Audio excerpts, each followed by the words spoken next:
मैं विनय दुबे मुंबई से। आज मैं हूँ उस जगह पे जो क्रांति का जनक है, जहाँ से पूरे देश की राजनीति तय की जाती है। और इसी एक जगह एक ऐसा बागी व्यक्ति रहता है जिन्होंने आज देश की उस ताकतवर इंसान की कुर्सी गर्म करके रखी है, जो न बैठ पा रहा है न खड़े हो पा रहा है। मैं हूँ बनारस की उसकी नगरिया, और आज बात होने वाली है उस बाहुबली की, जिसे सोशल मीडिया पे आप कहते हैं बनारस वाले मिश्रा जी। आज मैं भैया का स्वागत करता हूं इस फेसबुक लाइव पे कि आज मुझे मौका मिला है भैया का आशीर्वाद लेने के लिए। और सबसे बड़ी खुशी है कि ये मेरे प्रेरणा स्रोत रहे हैं हमेशा से। विनय दुबे कहीं ना कहीं इनका जहां ये छोड़ देते हैं, इसके आगे गरियाते नहीं हैं, मैं आगे पेल के चला जाता हूं। तो आज बात करूंगा, आज खुली तौर पे सीधी सीधी बात होगी, कुछ सवाल होंगे, कुछ जवाब होंगे। और कोशिश है मेरी कि जो चीज़ आप लोगों ने आज तक इनके मुंह से ना सुनी है वो सुनवाने की कोशिश की जाए। भैया जी, सबसे पहले तो पाए लागी। जी जी, प्रणाम।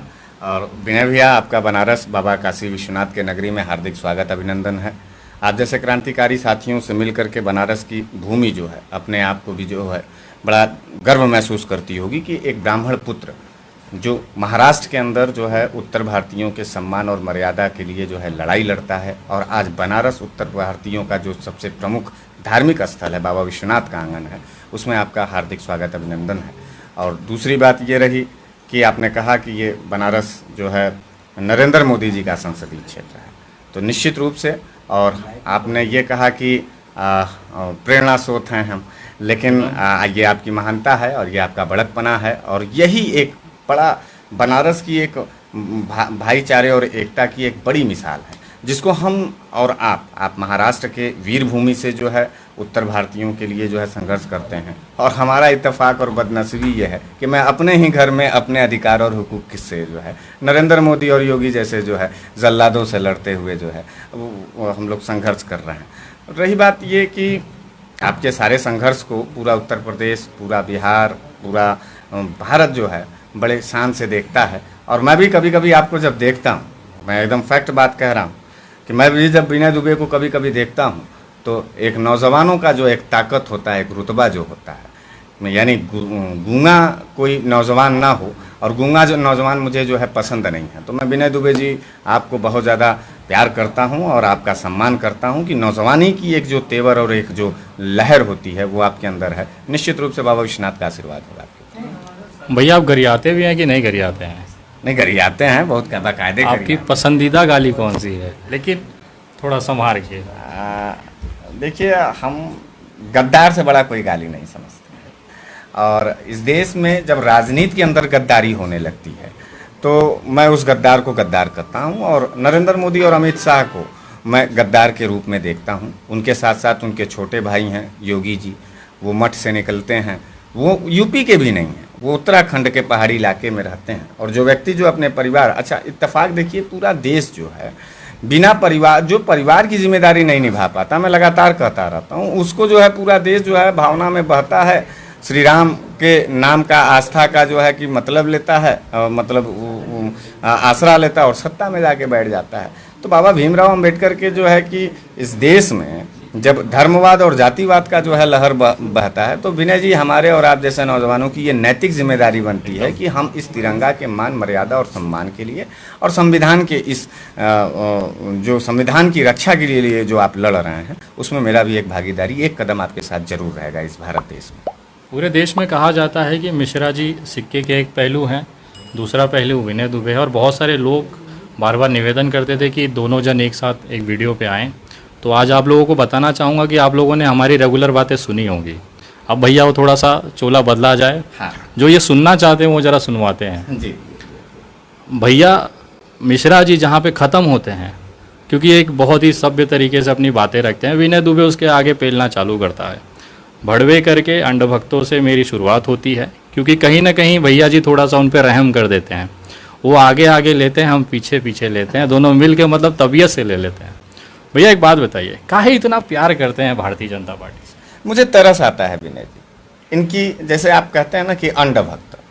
तो एक बात बताइए, हम तर्क से बात करते हैं, अंड जो भक्त होते हैं वो बेचारे जो है अंडा की तरह न होंगे, कितने नाजुक। कौन कौन अंडे की बात कर रहे हो? वही जिस अंड भक्त की बात आप करते हैं। तो ये भैया तो जितने अंड भक्त देख रहे हैं आप समझ जाओ, बस वही अंडा है जो भैया कह रहे हैं और जो मैं कहता हूँ। और ये मतलब तकलीफ तब होता है कि जब ये आप जब कहते हैं इनको अंड भक्त और ये आपको जो है इसका प्रतिपादन करते हैं।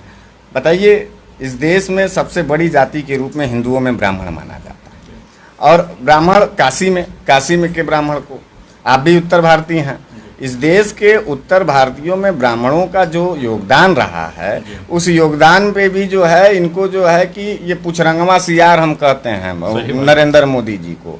क्योंकि देखिए, जो व्यक्ति अपने परिवार, अपने बाप, अपने घर परिवार की जिम्मेदारी नहीं संभाल पाया, वो 56 इंच का सीना लेकर के जो है भारत में जो है घूमता है और कहता है कि जो है कि मैं पूरा देश बदल दूंगा। देश बदलने की तो बात थी भैया, सीना है कि पिछवाड़ा है? उसका पिछवाड़ा भी नहीं कहा जा सकता। पिछवाड़ा भी नहीं। पिछवाड़ा भी अगर उस आदमी का होता तो गलवान हमारा होता। सीधी बात ये है। चापे रहा। हाँ, तो अगर 56 इंच का नरेंद्र मोदी जी का कुछ भी नहीं है, और जो भी लोग होंगे 56 इंच जिसको दिखाई देता होगा वो जो है वही आपके अंड भक्त वाले लोग होंगे जो है। मुझे तो लगता है उनका हाइड्रोसिल का ऑपरेशन करना पड़ेगा जल्दी है। पानी नौजवान, जा रहा है। हाँ, नौजवान आप जैसा नौजवान, हमारे जैसे नौजवान जो है भारत देश के अंदर लोकतांत्रिक प्रक्रिया को बचाने के लिए हम लोग उनके पानी का, उनका हाइड्रोसिल का क्या, उनके अतड़ी का ऑपरेशन कर दिया जाएगा। लेकिन एक बात हम आपको बता दें कि ये जो, देखो यार अंधभक्तों, मैं कभी तुम लोगों को खींचता उछता नहीं हूँ। भाई साहब कह रहे थे कि बनारसी अंदाज, वो फील्ड मेरा है भैया। हाँ, तो अंधभक्त वाला मुझे तो बाकी आप लेते रहो। हाँ, नहीं, मैं आपका अधिकार सुरक्षित रखूंगा। देखो यार, मतलब मेरे गद्दार भाजपाइयों,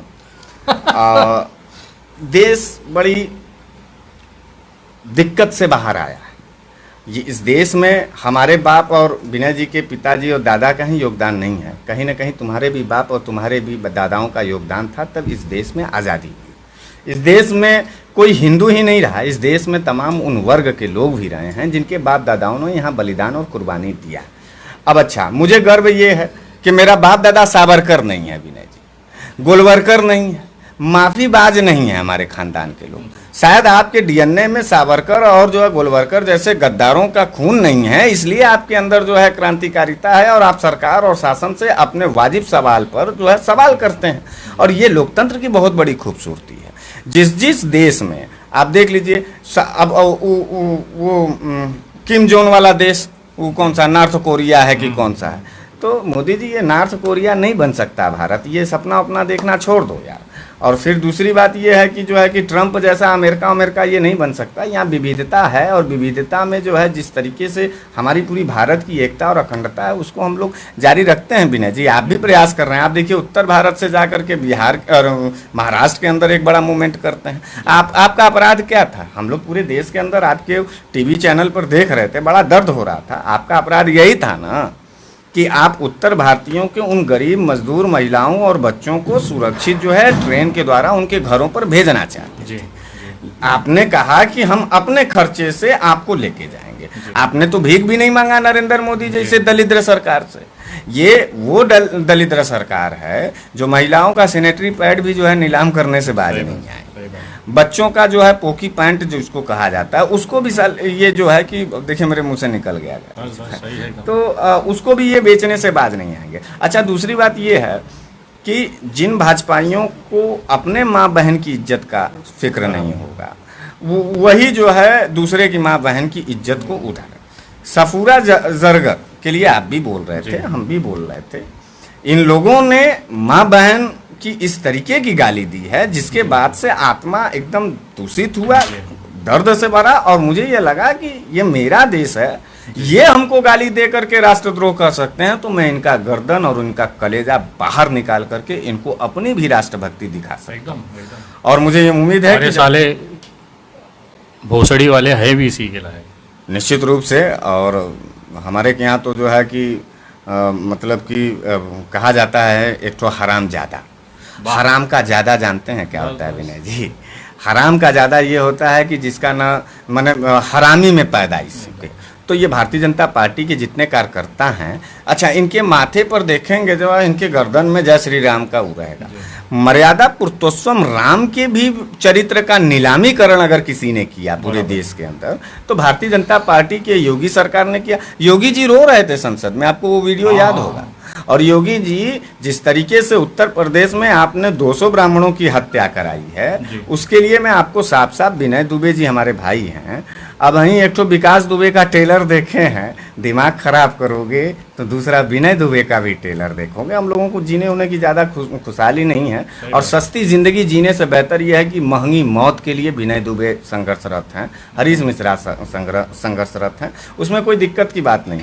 लेकिन आपको हम बता दें योगी जी, और जो वो ब्राह्मण परिवार, आपको एक बात और बता दें विनय जी, आपको जो गाली सोशल मीडिया पर ब्राह्मणों के आईडी से मिलती है, ये IT cell Bharatiya Janata party का फर्जी आईडी होता है, जो पांडे, मिश्रा और तिवारी लगा करके हमको गाली देते हैं। और निश्चित रूप से ये पूरी आईटी सेल भाजपा की जो है कि हम लोगों को जो है खिलाफ अपना वो करती है। आपने क्या कहा? आपने कहा कि मैं डॉक्टर कफील का जमानत पढ़ूंगा। आपने कौन सा गलत किया? नरेंद्र मोदी जी न कह रहे थे कि डॉक्टर इस देश का जो है भगवान होता है, तो विनय दुबे अगर प्रधानमंत्री की भी बात मान करके जो है अपने इस धरती के भगवान के लिए कर रहा है, तो तुम काहे गाली देते हो? तुम्हारे जो है मुरली मनोहर जोशी जी की बेटी जो है मुसलमान से शादी करे, और जो है मोहन भागवत जी की भतीजी जो है कि शादी कर ले मुसलमानों के यहाँ। नकवी साहब किसके दामाद हैं, मैं पूछना चाहता हूँ। शाहनवाज हुसैन जी किसके दामाद हैं? इनके घर की जो बेटियां हैं वो मुसलमानों के यहाँ जाएं, और हम और आप मुसलमानों को अपने गले न लगाएं, यही इनका जो है तड़पड़ाहट है। तो इस देश की लोग मतलब ये मामा बन जाए चल जाएगा। हाँ, और हम उनको मिठाई भी ना खिलाएं ईद में। हाँ हाँ, ये नहीं, अब इनको ये जो है जीजा बनाएंगे साहब। मने शाहनवाज हुसैन हिंदुओं के जीजा हो सकते हैं, लेकिन हमारा पड़ोसी शाहनवाज हुसैन नहीं हो सकता। हम ईद और दिवाली एक साथ नहीं मना सकते।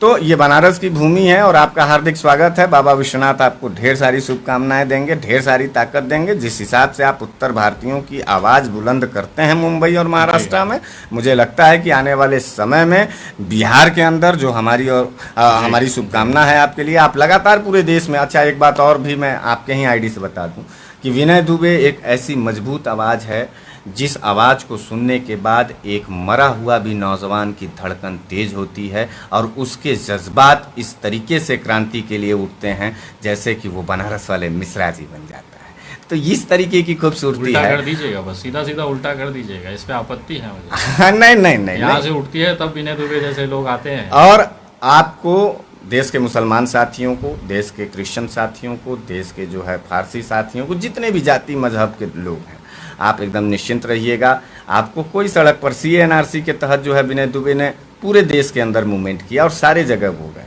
क्यों गए? CA-NRC पर हमको कोई दिक्कत नहीं था, हम लोग तो ब्राह्मण आदमी थे, और हमारी पूरी कौम ही जो है नरेंद्र मोदी और योगी जी के पीछे पीछे दौड़ती है, तलवे चाटते हैं। मुझे तो आज फक्र, मतलब दर्द इस बात का होता है कि स्वाभिमान की एक चीज जो ब्राह्मणों के अंदर थी, जहां से परशुराम निकले थे, चाणक्य निकले थे। और आप ये देखिए, जब मतलब कि भाजपा सरकार सत्ता में आती है, आपको बता दें, याद होगा उत्तर प्रदेश में राजनाथ सिंह जो है कि मुख्यमंत्री थे, हरिशंकर तिवारी जी के ऊपर जो है इन लोगों ने बार बार भारतीय जनता पार्टी में जब जो है सरकार बनती है, कल्याण सिंह ने श्री प्रकाश शुक्ला के नाम पर जो है कि हत्या किया और ब्राह्मणों का उत्पीड़न किया।